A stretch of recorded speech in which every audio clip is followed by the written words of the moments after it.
নমস্কার বন্ধুরা, ইনফিনিটপিক্স চ্যানেলে সকলকে স্বাগত জানাই। আমি সায়ন কর্মকার শুরু করছি নতুন একটা ভিডিও। আজকের ভিডিও মূলত হতে চলেছে বার্ডওয়ান ইউনিভার্সিটির যারা ইউজি ফার্স্ট সেমিস্টারের যারা স্টুডেন্ট তাদের জন্য। তো কি নিয়ে হতে চলেছে সেটাও একটু বলে দিই। প্রথমত, তোমাদের অনেকেই জিজ্ঞাসা করছিলে যে সিটিং অ্যারেঞ্জমেন্ট, আমাদের সিটিং অ্যারেঞ্জমেন্ট কীরকম হবে এক্সামের ক্ষেত্রে সেটা বলবো। সাথে তোমাদের যারা আর কি অনেকে জিজ্ঞাসা করছিলে কিছু কলেজের গার্ড কীরকম দেয়, যেটুকু আমার জানা আছে সেইটুকু বলবো। যে কলেজগুলো সিলেক্টেড কলেজ আমি কোয়েশ্চেন পেয়েছি, অনেকে প্রশ্ন করছিলে, বারবার প্রশ্ন করেছো, রিপিটেড কোয়েশ্চেন এসছে, তো সকলের জন্য আমি এই ভিডিওটা বানাচ্ছি।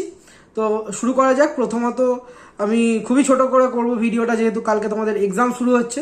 তো প্রথমত দেখো, যারা সিটিং অ্যারেঞ্জমেন্ট সম্পর্কে জিজ্ঞাসা করছিলে তাদেরকে বলি, সিটিং অ্যারেঞ্জমেন্ট কিন্তু পরপর ইউনিভার্সিটি রোল অনুযায়ী পরপর হবে, ঠিক আছে? অ্যালফাবেটিক্যালি তোমাদের যেরকম ইউনিভার্সিটি রোল নাম্বার আছে, এ দিয়ে যে, তারপর বি দিয়ে যার রোল নাম্বার শুরু হচ্ছে, সি, এরকম করে তো অ্যালফাবেটিক্যালি তোমাদের রোল নাম্বারটা সাজানো আছে। তো বলতে পারো একটা অ্যালফাবেটিক্যালি ধরেও তোমরা মানে বুঝে নিতে পারো যে কার পিছনে কে পড়েছে, কার সামনে কে পড়েছে। সাথে তোমাদের যে রোল নাম্বার সেটাও কিন্তু সেই রকমই সাজানো হয়। তো এ দিয়ে যাদের নাম তাদের প্রথমে পড়বে, তারপর বি দিয়ে যাদের নাম, ঠিক আছে, এর পর ধরো বি আছে অভিষেক, তাহলে এর পর তার নাম কিন্তু পড়বে, ঠিক আছে? তো এইরকম কিন্তু একটা ধরে রাখো, মানে এ দিয়ে ধরো অরণ্য বলে কেউ আছে এবং অভিষেক বলে কেউ আছে, তাহলে কিন্তু প্রথমে অভিষেক যাবে, যেহেতু এর পর তার বি আছে, ঠিক আছে? এরকম অ্যালফাবেটিক্যালি অর্ডারে কিন্তু সাজানো থাকে। এবার অ্যালফাবেটিক্যালি এইটা মানে বসানোর ক্ষেত্রে তোমাদের ফলো করে কোনটা, ইউনিভার্সিটির যে রোল নাম্বার, ইউনিভার্সিটির রোল নাম্বার অনুযায়ী পরপর কিন্তু তোমাদের বসানোটাকে ফলো করে। এবার অনেকে জিজ্ঞাসা করে যে কর্নার কর্নার দেবে না পাশাপাশি দেবে না কি মানে এক রোতে দেবে। তো তাদের ক্ষেত্রে বলি এটা টোটালি কলেজের ওপর ডিপেন্ড করে, কিন্তু বেশিরভাগ ক্ষেত্রে তোমাদের একদিকে মানে মানে ধরো একটা বেঞ্চ আছে যার একদিকে তোমাদের হয়তো যারা সাবজেক্টের স্টুডেন্ট তারা থাকবে এবং আর একদিকে তোমাদের আর্টসের স্টুডেন্টরা থাকতে পারে। মানে ধরো একদিকে সায়েন্স থাকলো, একদিকে থাকতে পারে আর্টসের স্টুডেন্ট বা অন্য কোনো মানে সাবজেক্টের ক্যান্ডিডেট সেখানে থাকতে পারে। তো এরকম পরপর কিন্তু রোটা সাজানো হয়, কর্নারে কিন্তু করে না। এবার তাও সেটা কিছু কিছু কলেজের ওপর ডিপেন্ড করছে। আর যারা ব্যাকলগ ক্যান্ডিডেট তাদের জন্য আলাদা রুম দেওয়া হয়, আর যদি ক্যান্ডিডেট কম থাকে তাহলে অনার্সদের সাথেই তাদের বসিয়ে দেওয়া হয়। আশা করছি এই জিনিসটা টোটালি ক্লিয়ার, যে কিভাবে কি করে বসানো হয় টোটাল জিনিসটা আশা করি বুঝতে পেরেছো।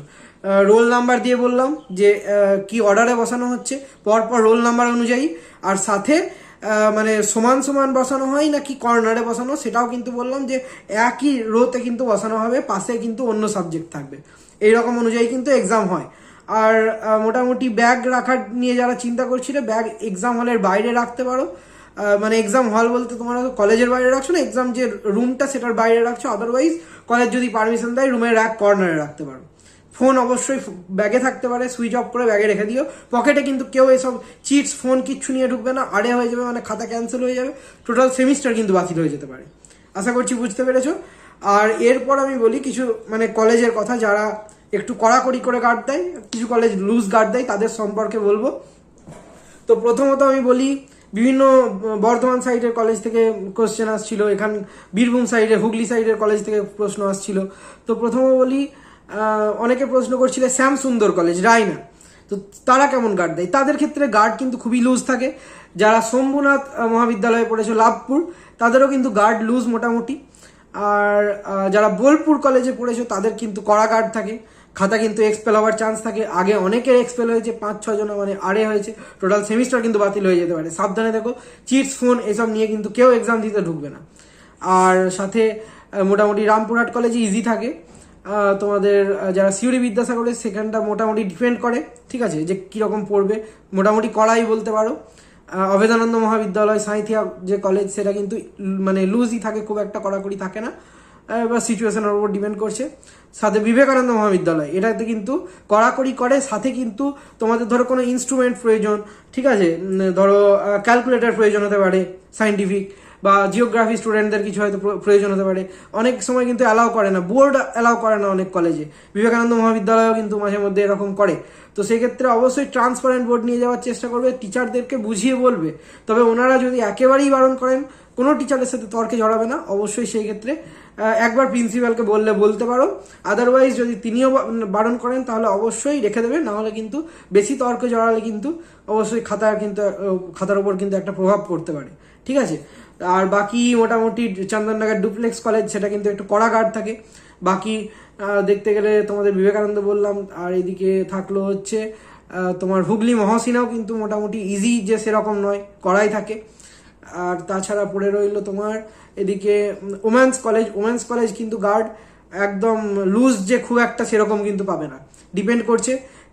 কালনার কলেজ যেগুলো, কালনা কলেজে কিন্তু লুজ গার্ড থাকে কিছু কিছু, কিন্তু তবে বেশ কিছু টিচার আছে আর্টস ডিপার্টমেন্টে, তাদের ক্ষেত্রে কিন্তু গার্ড করা হতে পারে যদি আর্টস ডিপার্টমেন্ট থেকে আসে। আর মানে মোটামুটি খুব একটা যে করা সেরকম নয়, কিন্তু যদি মানে কিছু কিছু ইনভিজিলেটরের ওপর ডিপেন্ড করছে। আর বাকি তাছাড়া তোমাদের পড়ে রইল হচ্ছে জিরাট কলেজ, যেটা বলা হয় বিকে মানে বিজয় কৃষ্ণ মহাবিদ্যালয়, BKM যেটা বিজয় কৃষ্ণ মহাবিদ্যালয়, সেটাতে কিন্তু মোটামুটি কড়াই বলতে পারো, বেশ কড়া হতে পারে কিন্তু। আর সাথে গভর্নমেন্ট ডিগ্রি কলেজ যেটা রয়েছে সেখানেও কিন্তু খুব লুজ যে সেরকম নয়। তো এই কয়েকটা কলেজ কিন্তু একটু কড়া থাকতে পারে। বিজয় নারায়ণ যেটা ইটেচোনা কলেজ, সেখানে কিন্তু মোটামুটি লুজ থাকে, ঠিক আছে। তো মোটামুটি লুজ যেগুলো বললাম, রামপুরহাট অভেদানন্দ থেকে শুরু করে শ্যামসুন্দর কলেজ যেটা রায়নার, আর বাকি মোটামুটি যেটা বললাম তোমাদের যে বিজয় নারায়ণ যেটা, সেটা মোটামুটি লুজ থাকতে পারে। তো যেগুলো লুজ মোটামুটি থাকতে পারে সেগুলো বললাম। সাথে চণ্ডীদাস মহাবিদ্যালয়, ওখানেও কিন্তু খাতা এক্সপেল হয়, যেটা খুজুরিপাড়া কলেজ বলা হয়। সাথে কিন্তু আরও থাকছে তোমাদের পূর্ণী দেবী যারা, সেখানে কিন্তু একটু স্ট্রিক্ট গার্ড পড়লেও পড়তে পারে। আশা করছি বুঝতে পেরেছো। পূর্ণী দেবীতে সিট মনে হয় পড়েছে তোমাদের যারা আর কি ক্যান্ডিডেট রয়েছে তোমার লাভপুর মানে শম্ভুনাথ মহাবিদ্যালয়ের, সেখানে পূর্ণী দেবীর পড়েছে। আর মানে তবে হ্যাঁ, ইনভিজিলেটরের উপর ডিপেন্ড করছে, খুব বেশিও করা হবে তার কোনো মানে নেই, মোটামুটি করা থাকে পূর্ণী দেবীতে। আর একটা কথা, বীরভূম মহাবিদ্যালয়, সেখানে কিন্তু মোটামুটি লুজই থাকে, খুব একটা করা সেরকম নেই। আশা করছি বুঝতে পেরেছো, টোটাল জিনিসটা আশা করছি ক্লিয়ার হয়েছে। এখনও অবধি যদি কোনো কনফিউশন থেকে থাকে অবশ্যই কমেন্টে জানাও। যদি তোমাদের যে ইনস্ট্রাকশনটা দিলাম কি করে তোমাদের বসার মানে সিটিং অ্যারেঞ্জমেন্টটা হয়, সেটা নিয়ে যদি কোনো কনফিউশন থেকে থাকে অবশ্যই জানাও, আমি চেষ্টা করবো রিপ্লাই দিয়ে সেটার সলিউশন দেওয়ার। আর যদি ভিডিওটা ইনফরমেটিভ মনে হয় থাকে, ভালো লেগে থাকে, লাইক করতে ভুলবে না।